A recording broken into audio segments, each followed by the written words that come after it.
Moi boa noite. Vén de rematar o segundo dos debates sobre o estado do municipio do Concello de Betanzos, en que no BNG quixemos deixar moi clara a nosa postura sobre o estado actual do conxunto do Concello de Betanzos. Un concello en que podemos observar unha perda dos servizos que se lle ofrecen aos veciños e veciñas. Non só non avanzamos nos servizos prestados, senón que estamos a perder algúns deles, como podemos observar todas na atención da Oficina da Seguridade Social de Betanzos.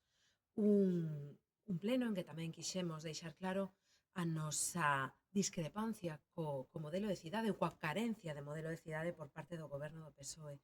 Unha cidade en que vemos unha clara falta de mantemento, unha clara falta de investimento naquelas obras que o conxunto da veciñanza necesita para mellorar o seu día a día e, ademais, unha falta dunha serie de documentos claves para o futuro de Betanzos, como un plan de turismo, un plan de comercio ou un plan de mobilidade.